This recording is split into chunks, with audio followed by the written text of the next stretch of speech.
இத பார்த்தாவது தமிழ்நாட்டில் இருக்கிற அந்த திமுக கவர்மெண்ட் கத்துக்கிட்டா நல்லா இருக்கும்.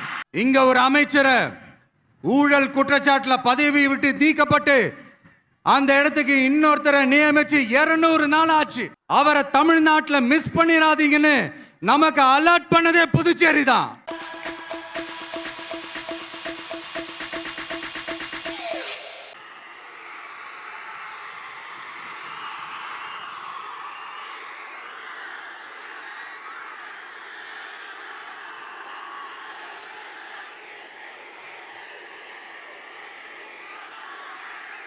என் நெஞ்சில் குடியிருக்கும்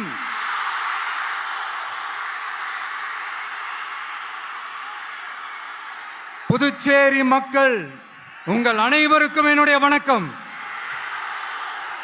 வணக்கம் வணக்கம். எல்லாரும் எப்படி இருக்கீங்க?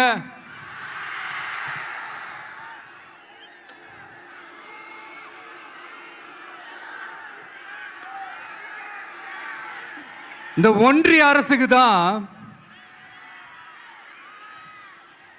தமிழ்நாடு ஒரு தனி மாநிலம், புதுச்சேரி ஒரு தனி யூனியன் பிரதேசம். அவங்களுக்கு தான் தமிழ்நாடு தனி, புதுச்சேரி தனி, இப்படிலாம் இருப்பாங்க. ஆனா நமக்கெல்லாம் அப்படி கிடையாதுங்க. நாமெல்லாம் வேறு வேறு கிடையாது. நாம் எல்லாரும் ஒண்ணுதான்.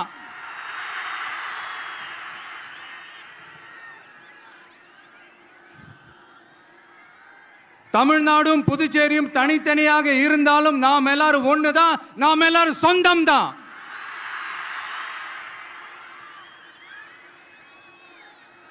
வேற வேற வீட்டுல, வேற வேற ஊர்ல, வேற நாட்டுல, வேற ஸ்டேட்ல இருக்கிறதுனால நாம் எல்லாரும் சொந்தங்கள் இல்லைன்னு ஆயிட முடியுமா? அது எப்படி முடியும்? இப்ப பாத்தீங்களா, ஒருத்தருக்கு ஒருத்தர் பார்த்துக்கும் போது அந்த பாச உணர்வு, அதுதாங்க, அது மட்டும்தான். அது இருந்துட்டாலே போதும், வேற எதுவுமே தேவையில்லை.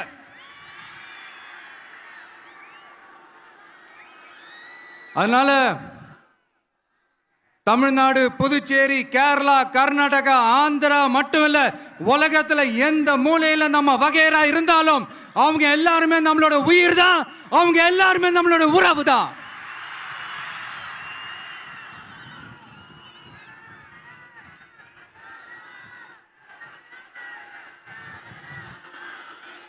புதுச்சேரினாலே உடனே ஞாபகத்துக்கு வர்றது மணக்குள விநாயகர், அரவிந்தர் ஆசிரமம், வில்லியனூர் மாதான் சொல்லி இவங்க எல்லாரும் ஞாபகத்தில் வருவாங்க. அது மட்டும் இல்ல, மகாகவி பாரதியார் அவர்கள் இருந்த மண், பாவேந்தர் பாரதிதாசன் அவர்கள் பிறந்த மண். அது மாதிரி இன்னும் சிறப்புகளை அடுக்கிக்கிட்டே போலாம். ஆனா அரசியல்னு வந்துட்டா ஒரு முக்கியமான விஷயத்தை பத்தி நம்ம சொல்லி ஆகணும். 1977 புரட்சி தலைவர் எம்ஜிஆர் அவர்கள் தமிழ்நாட்டில் ஆட்சி அமைச்சாங்க. ஆனா அதுக்கு முன்னாடியே 1974 இங்க புதுச்சேரியில அவங்களோட ஆட்சி அமைஞ்சது. அதனாலதான் அப்பவே சொன்னாங்க, நமக்காக வந்தவர் எம்ஜிஆர், அவரை தமிழ்நாட்டில் மிஸ் பண்ணிடாதீங்கன்னு நமக்கு அலர்ட் பண்ணதே புதுச்சேரி தான். அப்படிப்பட்ட புதுச்சேரியை நம்மளால மறக்க முடியுமா? அது மட்டும் இல்ல, இங்க இருக்கிற மக்கள் தமிழ்நாடு மாதிரியே புதுச்சேரி மக்களும் என்ன கிட்டத்தட்ட ஒரு 30 வருஷமா என்ன தாங்கி பிடிச்சுக்கிட்டு இருக்கிறீங்க.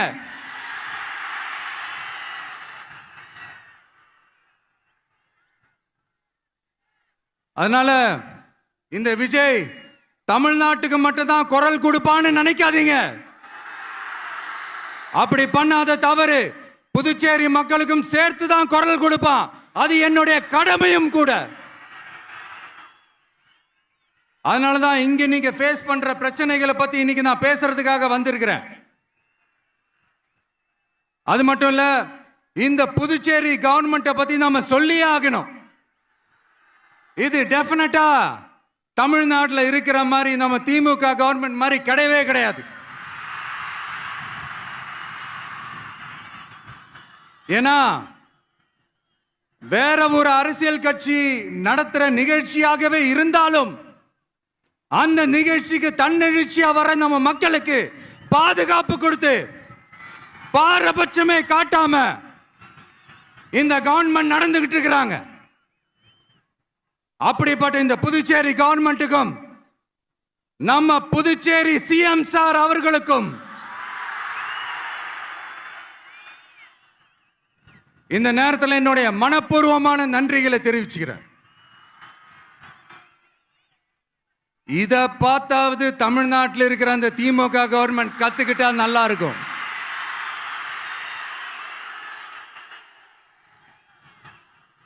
ஆனா அவங்க கத்துக்க மாட்டாங்க. பரவாயில்ல, வரப்போற எலெக்ஷன்ல 100% கத்துக்குவாங்க. அத நம்ம மக்கள் பார்த்துக்குவாங்க.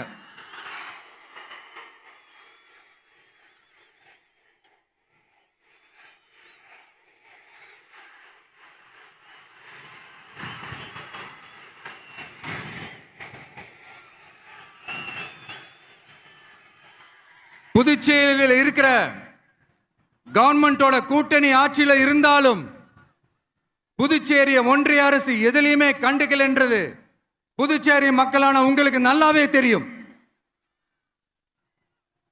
மாநில அந்தஸ்து கோரிக்கையை மட்டுமா கண்டுக்கல, இங்க வளர்ச்சி ஏற்படவும் துணை நிற்கவே இல்லைன்னு கேள்விப்படுறோம். இந்த புதுச்சேரிக்கு இன்னும் மாநில அந்தஸ்து கொடுக்கல. மாநில அந்தஸ்து வேணும்னு கேட்டு பல முறை சட்டசபையில் தீர்மானம் போட்டு ஒன்றிய அரசுக்கு அனுப்பி வச்சுக்கிட்டே இருக்கிறாங்க. இந்த வருஷம் கூட மார்ச் மாசம் 27ஆம் தேதி 2025 அன்னைக்கு ஒரு தீர்மானம் போட்டாங்க. அது மாநில அந்தஸ்து வேணும்னு கேட்டு ஒன்றிய அரசுக்கு அனுப்புற 16வது தீர்மானம். புதுச்சேரி காரைக்கால் பகுதிகளில் மூடப்பட்ட 5 மில்கள், பல்வேறு தொழிற்சாலைகளை மீண்டும் திறக்கிறதுக்கு இதுவரைக்கும் ஒரு துரும்ப கூட கிள்ளி போடல. பல்லாயிரக்கணக்கான இளைஞர்களோட வேலை வாய்ப்புக்காக எதையுமே செய்யல. இங்க ஒரு ஐடி கம்பெனி உருவாகணும்ன்றது எண்ணமே இல்லை. அதை பத்தி யார் பேசினாலும் அது அவங்க காதல விழவே விழல.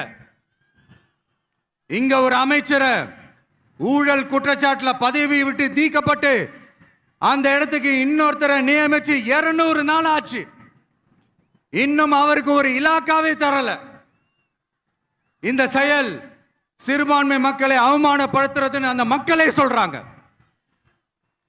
புதுச்சேரியோட முக்கிய அங்கமாக இருக்கிற காரைக்கால், மாகே, ஏனாம் பகுதிகளில் எல்லாம் முன்னேற்றமே இல்லைன்னு அந்த பகுதி மக்கள் சொல்லிக்கிட்டே இருக்கிறாங்க.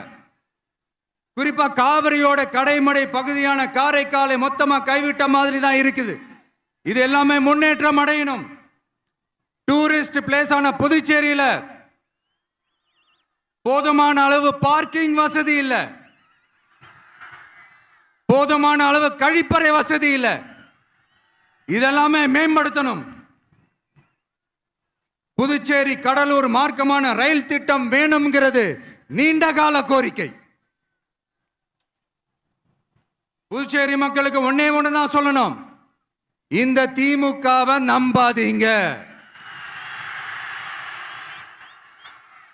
அவங்களுக்கு உங்களை நம்ப வச்சு ஏமாத்துறது தான் அவங்க வேலையே.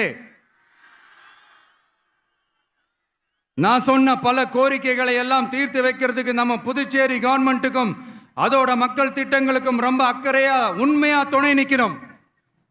தமிழ்நாட்டை ஒதுக்குற மாதிரி புதுச்சேரியும் ஒதுக்க கூடாதுன்னு நாங்க கேட்டுக்கிறோம்.